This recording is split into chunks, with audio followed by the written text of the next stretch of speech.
Hello friends, कैसे हैं आप सभी। मैं सुदेश शर्मा सुदेश भगाना क्लासेस के यूट्यूब चैनल पर आपका स्वागत करती हूँ। दोस्तों देखिए, हम सीटेट एचटेट और जीके के लिए अपनी तैयारी करते हैं, तो उसी को आगे बढ़ाते हुए आज हम चलेंगे। पहले हम ये जान लेते हैं कि हमने लास्ट टाइम क्या किया था, यानी कि कल हमने क्या किया था। कल हमने ये किया था कि मुगलों के जो मुगलों का जो विस्तार था उसमें से तीन नए राज्यों का निर्माण हुआ था। कौन कौन से तीन राज्य हुए थे वो चलिए जान लेते हैं। वो तीन राज्य थे अवध, बंगाल व हैदराबाद। ठीक है, तो अब हम है ना इन तीनों राज्यों के विषय में अलग अलग से पढ़ेंगे। ठीक है, तो आइए हम सबसे पहले हैदराबाद के विषय में पढ़ लेते हैं। ठीक, हैदराबाद की स्थापना है ना निजाम उल मुल्क आसफ जहां ने की थी। किसने की थी? निजाम उल मुल्क आसफ जहां। ठीक है, देखो इसके आसफ जहां लास्ट में क्या है आसफ जहां। ठीक है, लास्ट में इसके नाम के क्या है और है से क्या बनता है? हैदराबाद। ठीक है, आप इससे याद रख सकते हो निजाम उल मुल्क आसफ जहां। तो ये है से हैदराबाद और है से आसफ जहां। तो ये पूरा नाम नहीं आता पेपर में, आसफ जहां आता है केवल। ठीक है, देखो इससे पहले आपको पता है कि मुगलों का क्षेत्र था। ठीक है तो अब भी मुगलों का ही, लेकिन इन्होंने क्या किया, धक्के से इस पर अपना हक स्थापित कर लिया। ठीक है, मुगलों का जो फर्रुखसियर था ना वो अत्यंत ही शक्तिशाली सदस्य था। कौन? फर्रुखसियर, यानी कि मुगलों का जो बादशाह था फर्रुखसियर, वो बहुत ही अत्यंत शक्तिशाली था। ठीक है, और ये निजाम उल मुल्क आसफ जहां है ना, इसको क्या किया गया कि पहले तो क्या किया गया, अवध की सूबेदारी दी गई। ठीक है, और बाद में दक्कन का कार्यभार दे दिया। ठीक, पहले क्या किया गया, अवध की सूबेदारी दी और बाद में क्या किया, दक्कन का कार्यभार भी दे दिया। दक्कन का कार्यभार मतलब कि भाई आप है ना दक्कन को भी संभालो। ठीक, फिर देखो 1720-22 के मध्य ही दक्कन का सूबेदार होने के कारण आसफ जाह ने क्या किया, सत्ता हथिया ली। यानी कि वो दक्कन का भी सूबेदार हो गया, तो उसने क्या किया कि भाई है ना उस पर अपना हक जमाना स्टार्ट कर दिया। ठीक, फिर देखो हैदराबाद पश्चिम की ओर मराठों और पठारी क्षेत्र तेलुगु सेना नायकों से युद्ध करने में हमेशा ही संलग्न रहता था। संलग्न का मतलब होता है कि लगा रहता था। क्या? देखो कि हैदराबाद है ना पश्चिम की ओर तो मराठों से तथा पठारी क्षेत्र में तेलुगु सेना नायकों से युद्ध करने के लिए हमेशा ही लगा रहता था। ठीक है, यहां तक आ गया समझ में। तो फिर देखो आसफ जहां है ना एक कोरोमंडल तट पर स्थित एक वस्त्र उत्पादक धन संपन्न क्षेत्र था। ठीक है, क्या था? कोरोमंडल तट पर एक बहुत ही धन संपन्न क्षेत्र था और वो क्या करता था, वस्त्र उत्पादन करता था। और ये आसफ जहां ना, आसफ जहां सोचता था कि मैं इस पर नियंत्रण कर लूं, यानी कि वह इसकी क्या थी, एम्बिशंस, महत्वाकांक्षा थी। क्या थी? महत्वाकांक्षा थी इसकी कि मैं इस क्षेत्र पर कोरोमंडल तट पर अपना अधिकार जमा लूं। लेकिन उस समय पर क्या था कि 1600 में अंग्रेज आ गए थे, तो अंग्रेजों की शक्ति के कारण उस पर ये रोक लग गई। किसके कारण रोक लग गई? अंग्रेजों की शक्ति के कारण वह इस क्षेत्र पर नियंत्रण नहीं कर पाया। कौन नहीं कर पाया? आसफ जहां। क्या नाम था पूरा नाम इसका? निजाम उल मुल्क आसफ जहां। ठीक है, कौन से राज्य की स्थापना की? हैदराबाद की। और इससे पहले किसके पास था ये क्षेत्र? मुगलों के पास था। ठीक है, यहां तक आ गया समझ में। चलिए अब अगला राज्य करते हैं। अगला राज्य कौन सा है? अगला राज्य है अवध। कौन सा राज्य है? अवध। और अवध की जो स्थापना की गई थी वो की गई थी 1722 में। कब की गई थी? 1722 में। और किसने की थी? बुरहान उल मुल्क शहादत खान। किसने की थी भाई? बुरहान उल मुल्क शहादत खान ने की थी। ठीक है। और ये क्या किए गए थे? सबसे पहले तो अवध के सूबेदार नियुक्त किए गए थे। क्या किए गए थे भाई? स्टार्टिंग में तो ये क्या किए गए थे? अवध के सूबेदार नियुक्त किए गए थे। ठीक है। देखो, मुगल राज्य के टूटने से, टूटने को बोलते हैं विघटन और मिलने को बोलते हैं संगठन। संगठन, ठीक है, संगठन और विघटन। विघटन और संगठन दो शब्द होते हैं। तो जो मुगलों का राज्य का जो विघटन हुआ ना, यानी कि मुगलों का जो राज्य टूटा ना, उसमें सबसे अधिक महत्वपूर्ण राज्य यही था, अवध। कौन सा राज्य था? अवध। ये क्यों महत्वपूर्ण था? क्योंकि इसके अंदर है ना गंगा का उपजाऊ मैदान आता था। ठीक है। और उत्तर भारत व बंगाल का जो व्यापार का मार्ग है ना, वो भी यहीं से होकर गुजरता था। ठीक है भाई। देखो, महत्वपूर्ण कौन सी चीज होती है? जिसके पास कुछ हो। आज के टाइम में भी लगा लो या पीछे के टाइम में भी लगा लो। ठीक है। यानी कि कोई किसी के पास कुछ है तो वो बहुत इंपॉर्टेंट पर्सन है। इसी प्रकार से यानी कि इस अवध के पास क्या क्या था? गंगा का उपजाऊ मैदान था और जो व्यापारिक मार्ग था वो भी यहीं से होकर गुजरता था, इसलिए ये सभी से महत्वपूर्ण था। ठीक है। बुरहान के पास अवध की सूबेदारी, दीवानी, फौजदारी, सूबे के राजनीतिक, वित्तीय तथा सैनिक कार्यों का मुख्य एकमात्र कर्ता धरता था। ठीक है। यानी कि बुरहान क्या था? इन सभी कार्यों का एकमात्र कर्ता धरता था। कर्ता धरता यानी कि उसी को इन चीजों के फैसले और सब कार्य उसी को करने पड़ते थे। किसको? बुरहान उल मुल्क शहादत खान को। ठीक है। और इसने क्या किया? इसने मुगलों की शक्ति कम करने के लिए उनके अधिकारियों को हटा दिया। भाई करता धरता था तो कुछ तो पावर लेगा ना। अब जैसे होता भाई, उस राजनीति ने उसने अपने लोग लगा लिए जॉब पे, फिर उसकी आई उसने हटा दिए, उसने उसके लगा लिए। ठीक है। ऐसे ही ये भी करते थे। इसने क्या किया? जो मुगलों के जो निष्ठावान सेवक थे ना, उनको हटाकर अपने निष्ठावान सेवकों को लगा लिया कि भाई भविष्य में मुझे भी खतरा ना हो, क्योंकि मेरे लोग मुझे धोखा नहीं देंगे, ऐसा इसने सोचा। ठीक है। और जो अनेक राजपूत जमींदार थे ना, उन्होंने और रुहेलखंडों ने अफगानों की उपजाऊ कृषि भूमियों पर अपने अधिकार जमा लिए। ठीक है। यानी कि जो राजपूत लोग थे और रुहेलखंड थे, उन्होंने क्या किया? अफगानों की जो कृषि भूमि थी ना, उस पर अपने अधिकार जमा लिए। और इस राज्य की एक इम्पोर्टेंट बात यह थी कि यह राज्य राजस्व का ठेका सबसे ऊंची बोली वाले इजारेदार को देता था। किसको देता था? इजारेदार को। ठीक है। और ये निश्चित रकम के रूप में भुगतान का वचन देते थे। ठीक। यानी कि इनका जो राजस्व है उसकी बोली लगती थी। और मुगल क्या करते थे? मुगल प्रत्येक किसान से कर लेते थे, लेकिन इसमें एक व्यक्ति को ठेका दे दिया जाता था कि भाई आपको ना अपने आपके क्षेत्र से इतने रुपए हमें टैक्स के रूप में देने हैं, और इसको बोलते हैं इजारेदार। ठीक है। और जो मुगल है ना, मुगल ये बात इसके पक्ष में नहीं थे। मुगल इजारेदारी के पक्ष में नहीं थे, क्योंकि मुगल तो है ना क्या करते थे, जैसे आपकी फसल हुई ना, फसल के हिसाब से टैक्स लेते थे। लेकिन इसमें क्या होता था भाई, या तो फसल हो या ना हो, लेकिन जितनी बोली लग गई ना, वो बोली निश्चित रूप से पूरी करनी होगी। ठीक है। ऐसा नियम था इनका। और इस प्रथा को यानी कि इस नीति को क्या बोलते थे? इजारेदारी। ठीक है। फिर जो लास्ट राज्य है वो है बंगाल।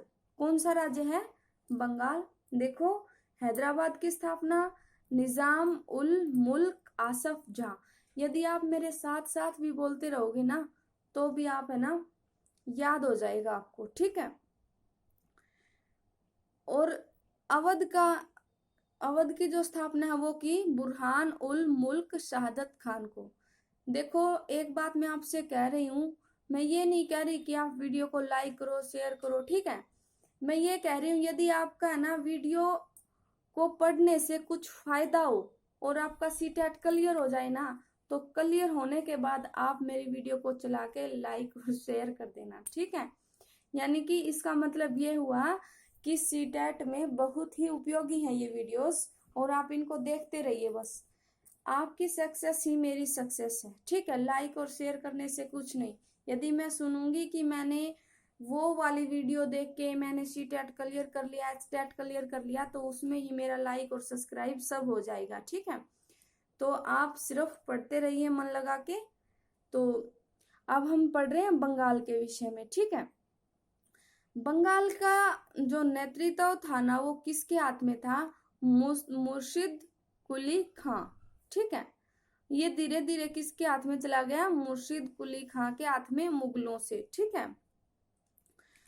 और ये है ना जो मुर्शिद कुली खान है ये बंगाल के नायब थे।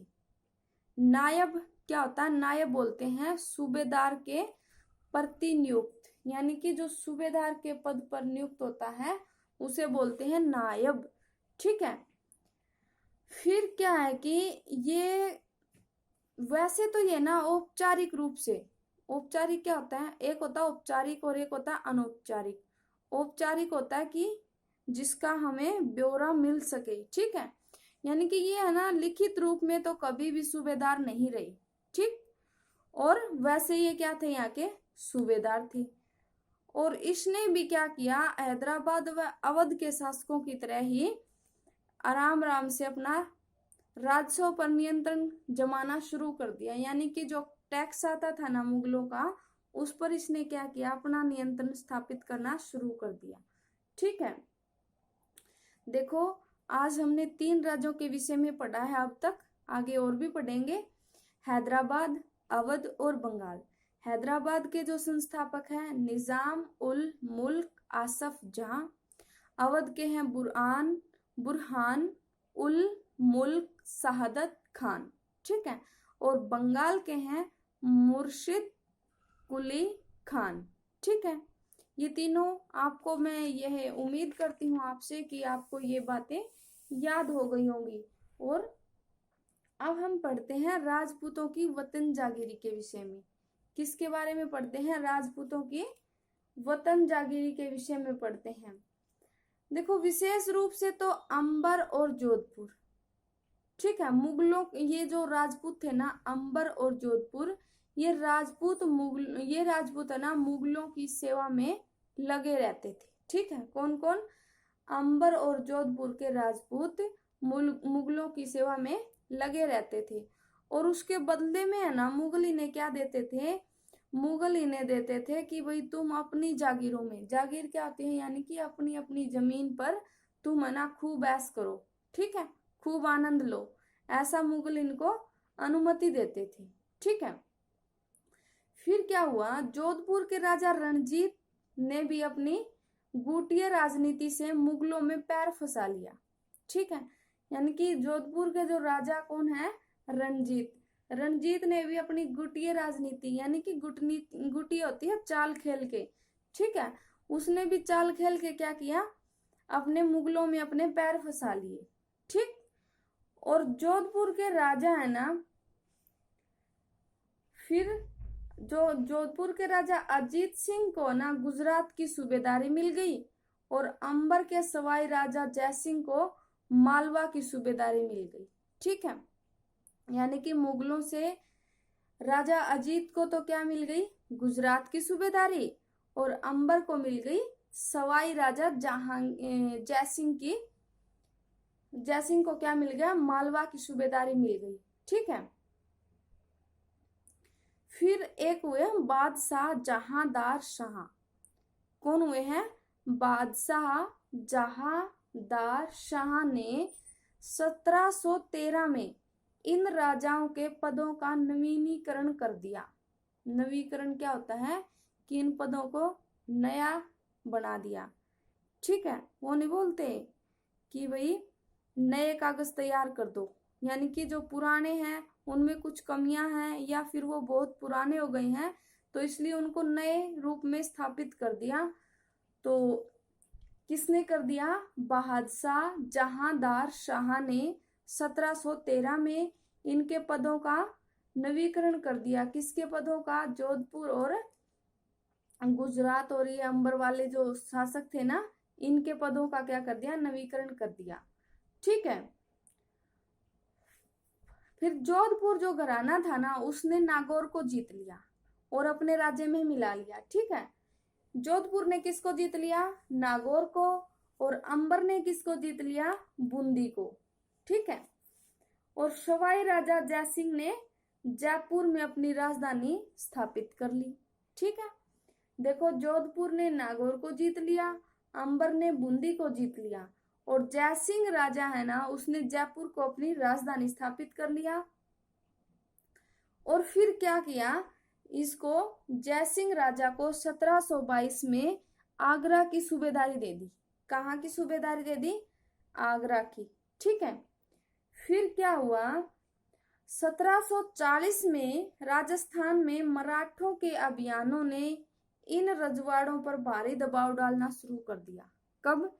1740 में राजस्थान में मराठों के जो ये अभियान थे ना, इन पर रजवाड़ों ने भारी दबाव डालना शुरू कर दिया, जिनसे कि इनका क्या हो गया? अपना विकास रुक गया। क्या हो गया? अपना विकास रुक गया। ठीक है। राजा जयसिंह के विषय में हम थोड़ा सा जान लेते हैं। जयपुर के राजा 1732 में एक फारसी वृत्तांत का वर्णन है। ठीक है। यानी कि जयसिंह कहाँ के राजा हैं? जयपुर के राजा हैं। और 1732 का एक फारसी वृत्तांत है। वृत्तांत क्या होता है? वृत्तांत यानी कि जो बात, जिस बात का अंत हो चुका है, यानी कि बताई हुई कोई बात, यानी कि लिखी हुई कोई बात होती है, उसे बोले हैं वृत्तांत। इन्होंने क्या किया? इस वृत्तांत में लिखा हुआ है 12 वर्ष आगरा से सूबेदार, यानी कि 12 वर्ष आगरा के सूबेदार रहे, 5 या 6 वर्ष मालवा के सूबेदार रहे। ठीक है। 12 वर्ष आगरा के सूबेदार, 5 या 6 वर्ष मालवा के सूबेदार रहे। उनके पास है ना, किसके पास? राजा जयसिंह के पास विशाल सेना, तोपखाना तथा भारी मात्रा में धन संपदा थी। क्या क्या थी वो इनके पास? विशाल सेना थी, तोपखाना था तथा बाहरी संख्या में क्या थी? सेना थी इनके पास, और धन संपदा भी थी। और इनका प्रभाव कहां से कहां तक फैला हुआ था? इनका प्रभाव दिल्ली से नर्मदा तट तक फैला हुआ था। कहां से कहां तक? दिल्ली से नर्मदा तट तक इनका प्रभाव फैला हुआ था। किसका? राजा जयसिंह का। फिर एक किला है जो कि जोधपुर में है, उस किले का नाम है मेहरानगढ़ किला। कौन सा किला है? मेहरानगढ़ किला। ये कहाँ पर स्थित है? यह है जोधपुर में स्थित। ठीक है। कहाँ पर स्थित है? जोधपुर में स्थित। तो आज हमने तीनों बड़े बड़े राज्यों के विषय में पढ़ लिया और राजपूतों की वतन जागीरी के विषय में पढ़ लिया। ठीक है। तो बस आज के लिए इतना ही। कल फिर मिलेंगे नेक्स्ट वीडियो और नेक्स्ट टॉपिक में। तब तक के लिए आप वीडियो को देखते रहिए, सुनते रहिए, और जो बात आपको इम्पोर्टेंट लगे उनको आप नोटबुक में लिखते रहिए। ठीक है। तब तक के लिए आप अपना ध्यान रखें, पढ़ाई में संलग्न रहें। फिर मिलेंगे कल नए टॉपिक और नई वीडियो में।